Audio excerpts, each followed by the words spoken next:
Et souvent, ces journalistes me posaient la question de savoir, Némoine Dansemi, qui êtes-vous? Et moi, je n'avais jamais répondu à leurs questions avec exactitude. Alors, j'utilisais un subterfuge à l'autre pour tenter de les dribbler. Parce que les grands initiés Congo sont d'ordinaire des êtres souvent silencieux, qui disent souvent aux gens qu'il faut juger l'arbre par ses fruits. À quoi ça sert de se targuer de grades académiques, de se targuer de titres, et puis dans la pratique, vous ne valez rien. Jugez l'arbre par ses fruits. Si nous valons quelque chose par ce que nous faisons, alors ça c'est de la valeur sûre, et non pas de titres ronflants inutiles. Mais ces journalistes m'ont souvent posé la question de savoir qui êtes-vous? Pour les dribbler, je leur ai dit, je suis un maniaque, ce qui est vrai. Oh non, mais c'est pas ça que... Je suis des Mongolois. Oh, mais c'est pas ça que nous voulons. Dans le royaume du Congo, Mongolois s'appelait Doondo. Je suis Moudoondo. C'est pas ça que nous voulons. Je suis Zaïrois à l'époque du président Mobutu. Qui êtes-vous? Et je fais 30 ans sans répondre à cette question.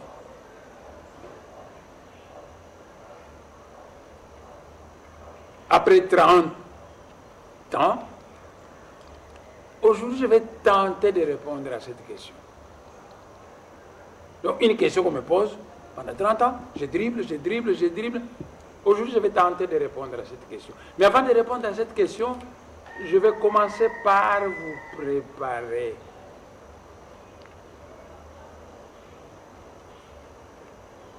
Lorsque la planète Terre a été formée, et lorsque les races humaines ont apparu sur la planète Terre, on a vécu une vie d'apartheid. Qu'est-ce que ça veut dire? Ça veut dire que les Noirs habitaient quelque part, rien que les Noirs, ils ne voyaient pas les Blancs. Les Blancs habitaient quelque part, rien que les Blancs, et ainsi de suite. Donc, dans un premier stade, toutes ces différentes races devraient être isolées. C'est un stade de l'humanité. Et puis viendrait un autre stade où ces races allaient se rencontrer. Un autre stade où ces races allaient se croiser. Pour finalement donner émergence à une seule race sur la Terre. Oh, vous savez, j'ai toute la planète Terre dans ma poche.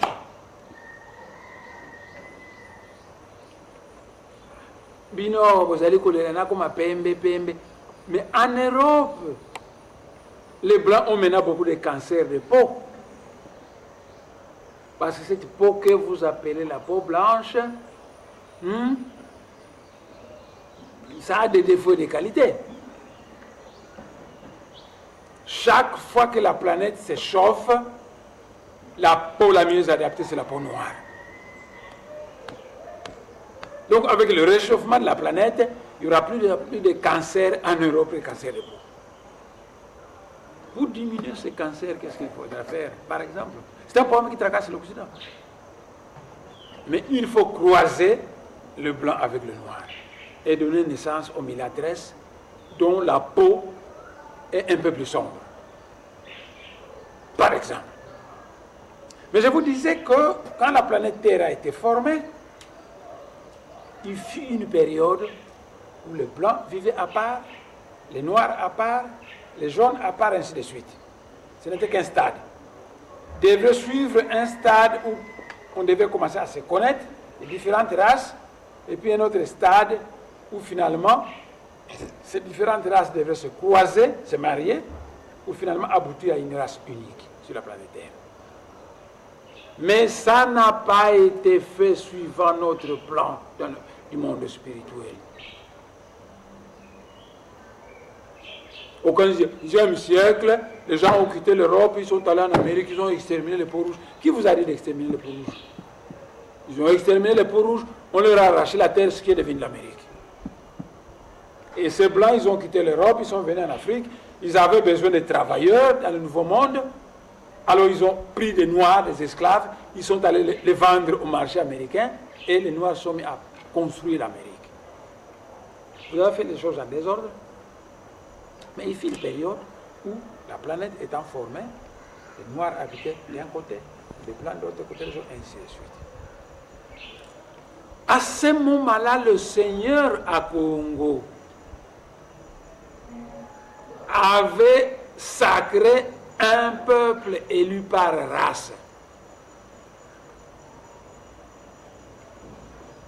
Il a dit, chez le blanc, je prends par exemple l'Israël, ça signifie que pendant que Dieu envoie ses sages dans tous les pays des blancs, mais il va en envoyer de plus en Israël. Et quand l'Israël aura reçu le message, il va transmettre. C'est dans ce sens que le Seigneur à Congo avait choisi le peuple Congo pour devenir son peuple élu dans la race noire. Ça signifie que dans tous les pays de la race noire, les sages venaient naître, mais qu'il y en avait de trop au pays de Bakongo, et on demandait à ces sages d'aller répandre la sagesse que Dieu leur avait donnée. Et ainsi de suite avec toutes les races.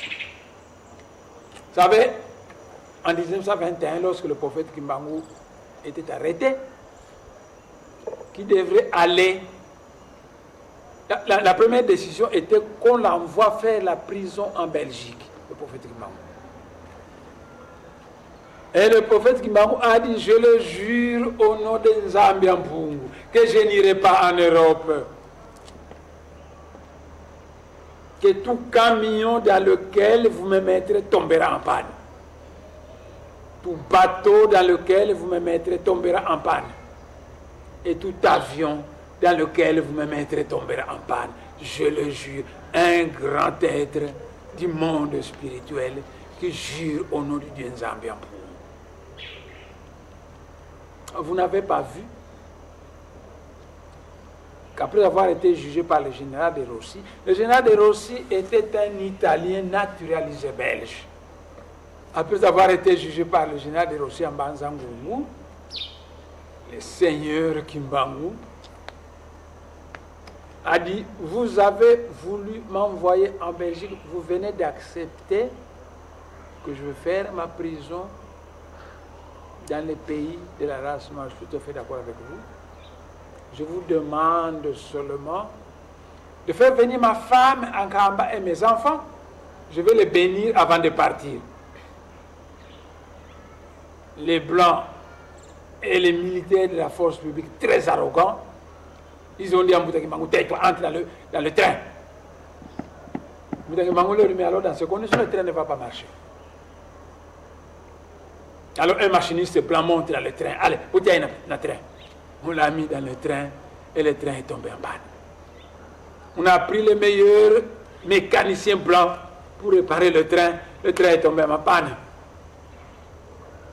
À la fin de compte, ils ont décidé qu'on aille chercher sa femme et ses enfants.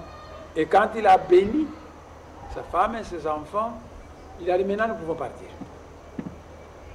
Le même train, on a lu, ça s'allume. Et ils sont venus jusqu'à Kimbangu.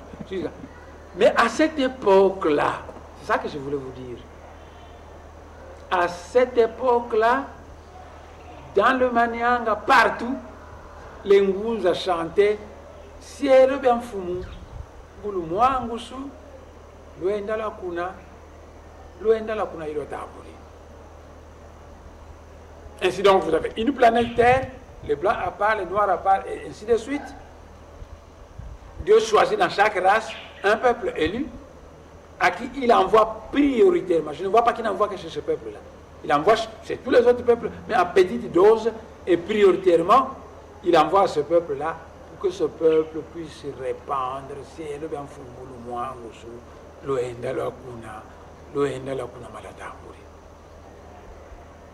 N'oubliez pas que le royaume du Congo a été fondé sur inspiration de l'archange Mwanda Congo.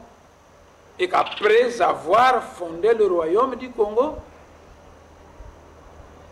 cet archange a dit au Mahajuba Congo que le royaume du Congo est prédestiné à devenir le grand boa qui doit avaler toute l'Afrique centrale.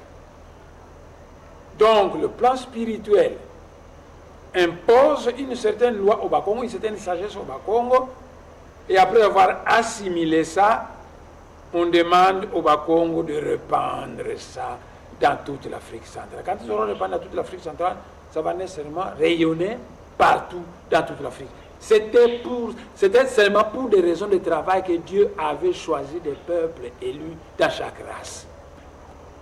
Et les Béna Israël ont pour ça été choisis dans la race blanche. Tandis que les Béna Congo ont été choisis pour la race noire. N'oubliez d'ailleurs pas, secret des grands initiés, que les Bas-Congo et les Juifs ont un lien de sang. Je n'ai jamais voulu en parler au début. Je vais de plus en plus en parler. Et je serai prêt à écrire une thèse. Je n'ai pas besoin de doctorat. Une thèse de doctorat de 3000 pages sur ça. Je peux écrire un document pour vous convaincre que le peuple congo a un lien de sang avec les Juifs. Donc, un premier problème, Dieu, la planète Terre, les races, des peuples élus dans chaque race. La deuxième notion que je vais éclaircir, c'est la notion de messager de Dieu. Dans le lointain passé, le Seigneur à Congo avait dit que mono à Congo, yenkangu, ibonso ngwentangu yengwengonda, vozolele zayantumwa, zayantumiandi. Ça veut dire en français que moi, le Seigneur à Congo, et le peuple, nous sommes comme le soleil et la lune. Si tu veux savoir la valeur d'un messager, sache qu'il a élu, qu'il a choisi, qu'il a envoyé. Parce qu'il y a des élus de Dieu et il y a des élus du peuple. Il paraît que je suis élu du peuple, il paraît. Ah, mais alors c'est un élu double. Je suis à la fois élu de Dieu et élu du peuple. Oh, mais les gens de ce monde ne le savent pas. Mais moi, je ne m'en fais pas. Ce qui compte pour nous, c'est faire le travail pour lequel nous avons été délégués par le monde spirituel. Ce que peuvent dire de nous des hommes, ça ne nous intéresse pas. Vous savez le Maître Jésus? C'est vous qui croyez que quand le Maître Jésus était vivant, qu'il était très célèbre. C'est vous qui croyez ça. Vous avez fabriqué votre Jésus imaginaire. D'ailleurs, si je pose au monde entier la question de savoir où se trouve Maître Jésus, peut-être le Dalai Lama, le seul pourra savoir où il se trouve. Beaucoup de gens, vous allez déconner. Et si je vous dis où se trouve le Maître Jésus, vous ne me croirez pas. Donc, si je vous le demande, vous ne saurez pas me le dire. Et si je vous le dis, vous ne me croirez pas. Alors, je me tais simplement. Mais le Maître Jésus, vous avez fabriqué un Jésus à vous. Parce que vous adorez un Dieu que vous ne connaissez pas. Nous adorons un Dieu que nous connaissons. Le Maître Jésus, quand il était en Israël, sa maman ne croyait pas en lui qu'il était fils de Dieu. Parce que maman naye, aye baki secret, n'est pas qui s'est menaye. Joseph, moi, fils de Dieu. Mais la maman confondait le corps et l'esprit. Jésus était fils de Dieu par son corps, par son esprit et pas par son corps.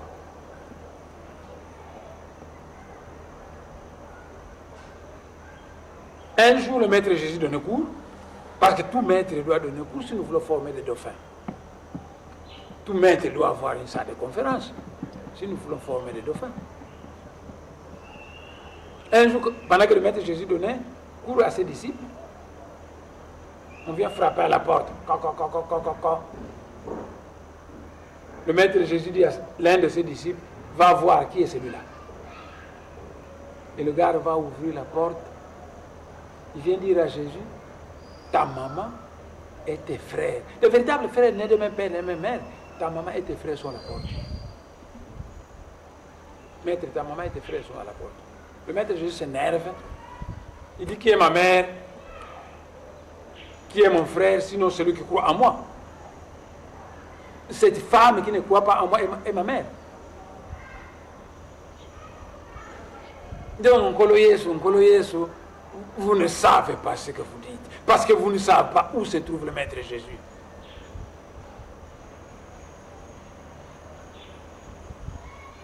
Si je vous le dis, vous me croirez?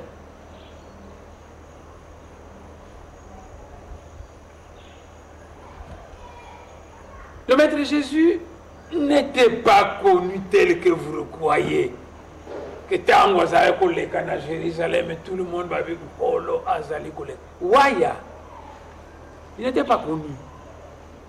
Pour preuve, quand Judas Iscariote l'avait trahi, on fait venir tous les militaires dans un camp militaire, vous direz arrêtez Jésus. Mais nous, on ne le connaît pas. Un militaire, mais je ne l'ai jamais vu. Alors, on appelle d'autres militaires, nous n'avons jamais vu. Et à la fin de compte, comme les militaires ne connaissaient pas Jésus, alors Judas va leur répondre, alors je vais vous accompagner. Hein. C'est lui que je vais embrasser, c'est celui-là Jésus. Donc Jésus n'était pas connu à Jérusalem comme... Mais vous croyez, vous voyez vos utopies? Est-ce que moi j'ai besoin de ce bruit? Nous n'avons pas besoin de ce bruit dans le monde spirituel. Sinon, tu as oublié ta film. Kolo Yesu. Ngai na bala Yesu. Yo nani. Mutu ya pamba.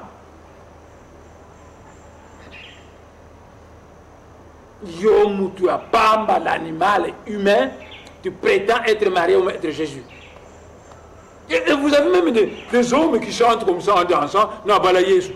Vous croyez que Jésus c'est un homosexuel? Bref, le maître Jésus était tellement critiqué à son époque qu'il se plaignait et un jour il va dire nul n'est prophète chez lui.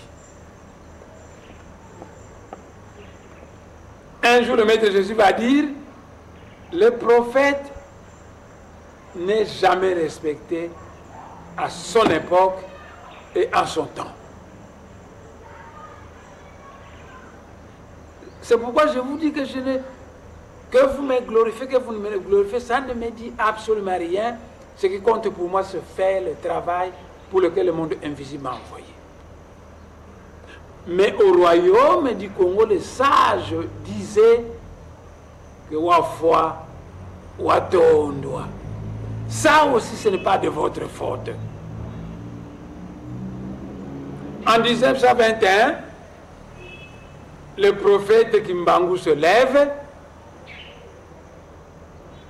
et il dit qui a dit Bamindele Moumalo Bakwendila. Et tous les noirs se moquaient de Kimbangu. Tous les noirs se moquaient de Kimbangu. Et tous les blancs se moquaient de lui. Pour vous aider un peu à mieux comprendre le contexte de cette phrase, quand le blanc est arrivé ici, souvent, ils n'allaient pas à pied, parce que toutes les routes n'existaient pas là. On les transportait toujours en Tchipoï. Et ce sont les Noirs qui transportaient les Blancs en Tchipoï. Et là où il y avait une petite route, il y avait un véhicule pour les Blancs. Donc le Blanc, on ne le voyait pas marcher à pied. C'est toujours en Tchipoï, transporté par un Noir, là où il n'y a pas de route carrossable. Et dès qu'il y a une route carrossable est créée, toujours en véhicule. Et vous voyez un être qui dit et tout le monde était contre le prophète Kimbangu, mais ce n'était pas de leur faute. Vous voyez comment nous vous comprenons, vous l'animal humain. Les grands êtres arrivent à vous comprendre, disent Ils n'ont pas la vision prophétique qu'a Kimbangu. Kimbangu est en train de voir ce qui va se passer dans 30 ans.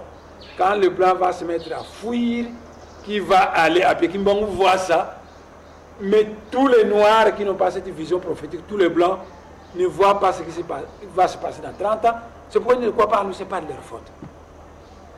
Donc souvent, le messager de Dieu, il vous annonce des choses qui vont se passer dans 50 ans, 100 ans, que vous ne voyez pas.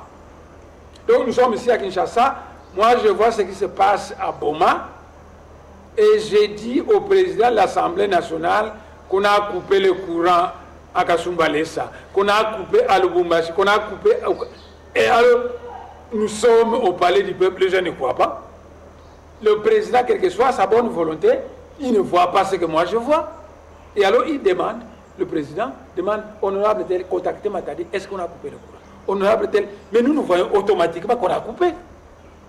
C'est pour vous dire que le messager de Dieu a une vision prophétique qui lui permet de voir très loin. Et quand il annonce des choses qu'il voit très loin, que vous ne voyez pas, vous protestez. Mais avec le temps, petit à petit, votre façon de voir va se mettre à s'agrandir et vous allez commencer à voir ce que voyait le messager de Dieu et vous allez dire, ah, c'est lui qui avait raison.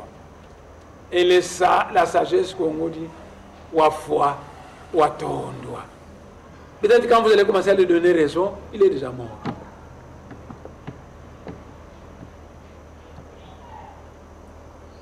Aujourd'hui, les gens vont raconter n'importe quoi sur le mandat sémi. Parce qu'ils ne me connaissent pas, parce qu'ils ne comprennent pas. Peut-être un jour, quand ils comprendront, je serai déjà rentré d'où je suis venu. Et à ce moment, ils vont commencer à me glorifier, parce qu'en vérité, vous m'entendez? Au cours de cette ère du Verseau, il n'y aura que quelques noms qui seront glorifiés sur la planète Terre. Et parmi ces noms, il y a le nom de l'honorable Mwandasemi. Ça encore, vous allez rire. Mais ça encore, le commun des mortels va rire. Ce n'est pas sa faute parce qu'il ne voit pas, il n'a pas de vision prophétique, il ne voit pas ce qui va finir à la planète Terre. Mais c'est ce que je vous dis. Ce sont le nom de Jean Dalai Lama, de Mwandasemi, qu'on va se mettre à glorifier cette planète Terre. Mais nous vous parlons parfaitement parce que vous n'avez pas la vision prophétique que nous avons et vous ne pouvez pas voir ce que nous voyons. Quand nous vous annonçons ce que nous voyons et que vous ne voyez pas, vous critiquez et nous ne sommes pas frustrés. Le messager dit, j'ai pitié d'une fois parce que moi je vois, c'est normal qu'ils disent ce qu'ils disent. Alors pendant que vous me critiquez, vous m'injuriez, j'ai seulement pitié de vous parce que vous ne me connaissez pas d'où je viens. Un messager de Dieu, c'est un homme comme vous. Ça signifie qu'il a un corps et qu'il a un esprit. Parce que l'homme, c'est un esprit vêtu d'un corps. Donc un messager de Dieu, c'est un homme comme vous. La différence entre vous et lui, vous avez un corps, il y a qu'à foufou. Lui aussi a un corps, il y a qu'à foufou. Et à l'intérieur de son corps, il y a un esprit divin qui est plus développé que le vôtre. Voilà la différence. Mais vous avez un corps, lui aussi a un corps. Et à l'intérieur de ce corps, il y a un esprit divin. Vous avez un esprit divin. Le messager de Dieu a aussi un esprit divin. Mais la différence, c'est que son esprit est plus développé que le vôtre. Simplement ça. Et ce sont des êtres comme ça que Dieu envoie sur la terre pour réaliser une certaine mission.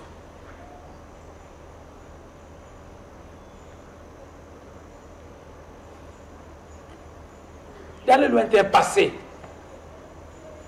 quand le Seigneur à Congo a choisi les Bénin Congo pour devenir son peuple élu de la race noire, comprenez-moi très bien. Il ne faut pas me faire dire ce que je n'ai pas dit, comme le disent certaines personnes de la diaspora, des rescapés d'Ampédouza, j'ai pitié d'eux. Vous savez, Les injures, c'est le propre des enfants mal éduqués. Dans la sagesse Congo, on dit qu'Indo est la Mumbo et Sadiera. Celui qui vous critique vous rend plus intelligent.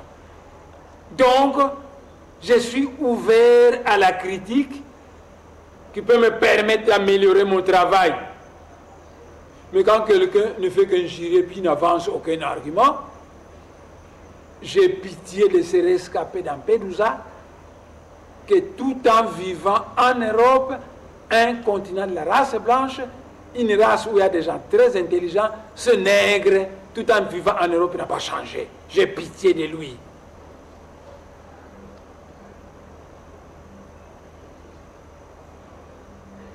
Mais dans l'humanité passée, après avoir choisi le peuple Congo comme peuple élu, comme son véhicule principal pour la race noire, le Seigneur à Congo avait dit que de temps en temps, à chaque grand tournant de l'histoire,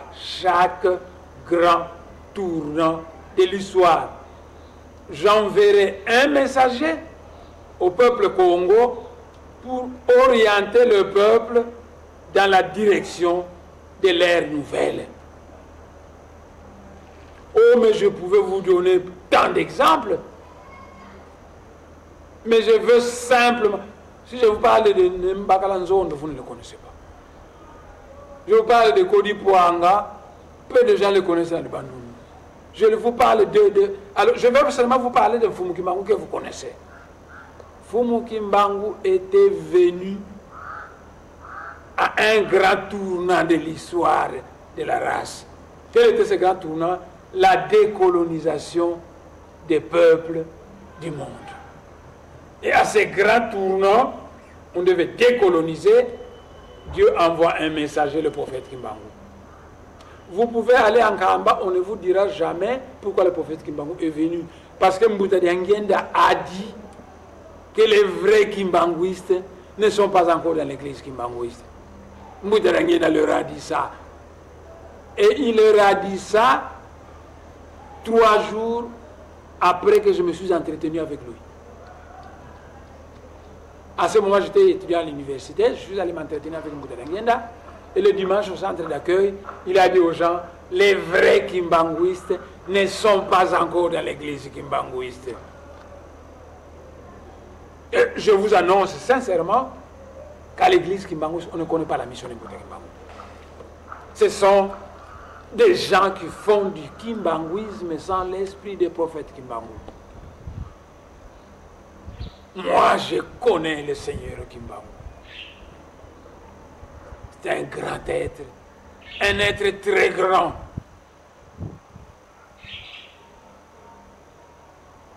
Jésus a guéri des malades, Kimbangu a guéri des malades. Jésus a ressuscité des morts, Kimbangu a ressuscité des morts. En 1933, le prophète Matai Mwanda se trouve dans le Mongolwala. Matai Mwanda, je suis le Ndoussi de Matai Mwanda. Matai Mwanda se trouve dans le Mongolwala, dans la forêt de Mayanama, où il supervisait une réunion de Ngunza. Et au cours de cette réunion, Matai Mwanda va crier Fumueto, Fumueto, Wizawa Sakumuna Longo Kimiaku. Et Mbouta Kimbangu, qui était en prison à Kassapa, à Lubumbashi, a entendu cette parole. Vous vous rendez compte, quelqu'un qui est à Mongolwala, quelqu'un qui est à Kassapa, 2000 km, Mbouta Kimbangu a entendu. Et Mbouta Kimbangu avait décidé de répondre à cet appel. Alors il a laissé son corps physique à Kassapa. Il est sorti et il est arrivé dans les nuages au-dessus de la forêt de Mayanama. Alors, une petite pluie, la fine là commence à tomber. On a vu un aigle dans la haute atmosphère. Et l'Ngunza priait. Il priait. Et l'aigle descendait. Il arrive au milieu du cercle formé par l'Ngunza. Cet aigle se transforme en un homme. C'est le Seigneur Kimbangu, messager du grand Dieu Nzambi en Pulu. Amen.